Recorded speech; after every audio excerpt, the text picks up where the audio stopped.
Okay mga guys, good news to Ang tapang mangingisdang Pilipino nanlaban sa pag-aresto. China, ang China hindi umubra at napahiya.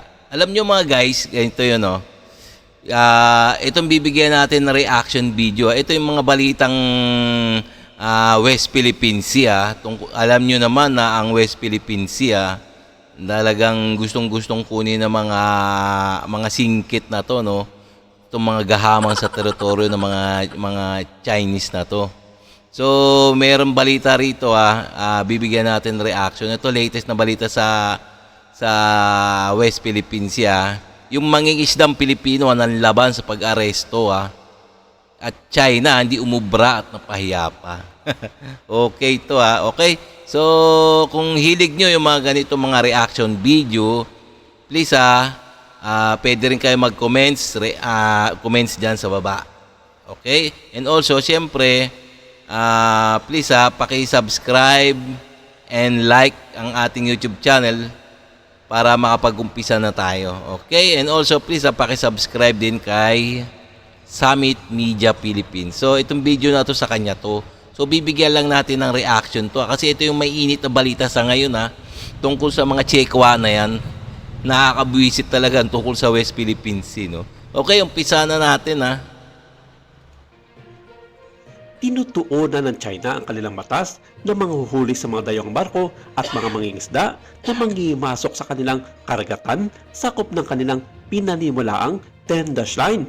Ito'y matapos na isopubliko ang kanilang maritime regulation noong July 2024 na maharap sa pagkakulong ang mga banyaga na sumuway sa kanilang batas sa karagatan at ang pagkakadetine ng mga pag-aari mga sasakyan pandagat ng mga ito sa oras na mahuli sila ng mga otoridad.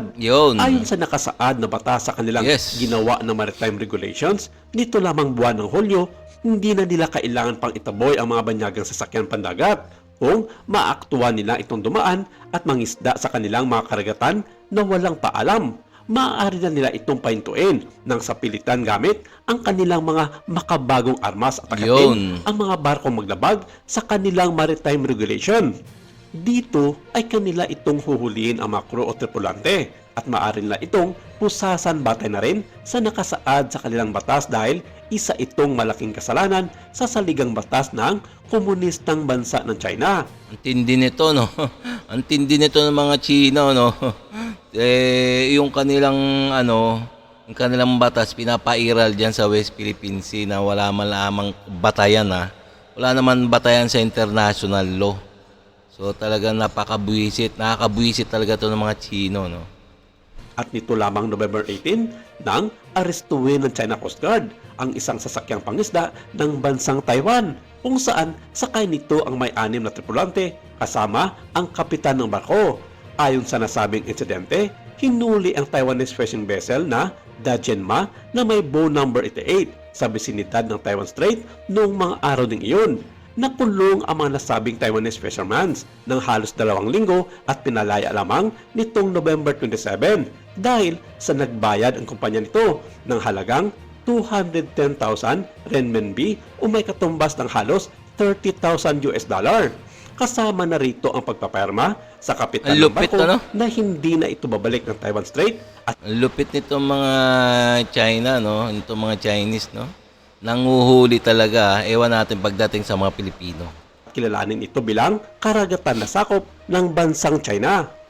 At nito lamang November 25 nang arestuhin naman ng China Coast Guard ang 3 sasakyang pandagat ng Vietnam na may kargang 21 na tripulante nang maispatan ito ng mga Chino 5 kilometro lamang ang layo mula sa Paracel Island na kontrolado na ng China mula nang kinuha nito ng sapilitan sa Vietnam noong taong 1974.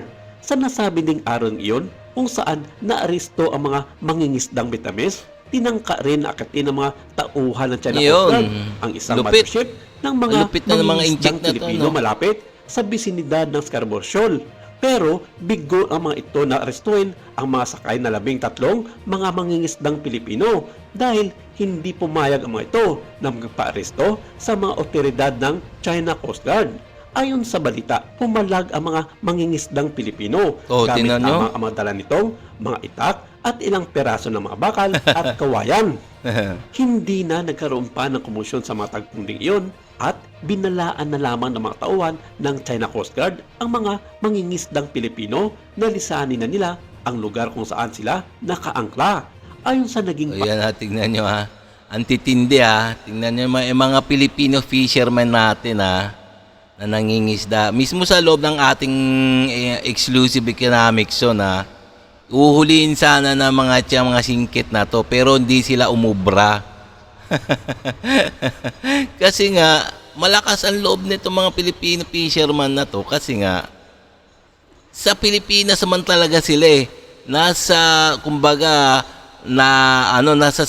nasakop pa rin ng Pilipinas ang kanilang ginagalawan. Mas matatapang talaga sila, no? Kaya nga, mas matatapang pa sila itong mga mangingisdang Pilipino kaysa doon yata sa mga, Philippine Coast Guard o Philippine Navy. Ewan natin, basta sa palagay ko, mas matapang pa talaga yung mga mangingisda. Lumaban, no? Tignan mo, walang nagawaan mga singkit na mga Chino na yan, no, sa mga Filipino fisherman. Tingnan nyo man, lumaban na kahit itak lang at kahoy. Pero hindi man nagpatayan. Talagang nasindak talaga yung mga singkit na yan. No? Nasindak sila sa mga Filipino fisherman.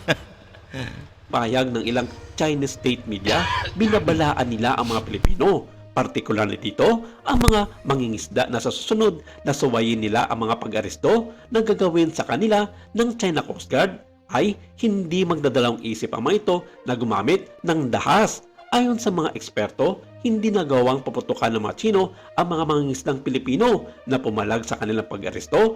Ito ay dahil na rin sa iniisip ng China na activated na sa ngayon ang MDT o Mutual Defense Treaty ng Amerika at ng Pilipinas, kung saan hindi magdadalawang isip ang mga Amerikano na palagan ang China sa oras na may masasaktan o mamamatay na mangingisdang Pilipino. With the YouTube Music app, you can blend up to 30 artists into one big custom radio station, which means now you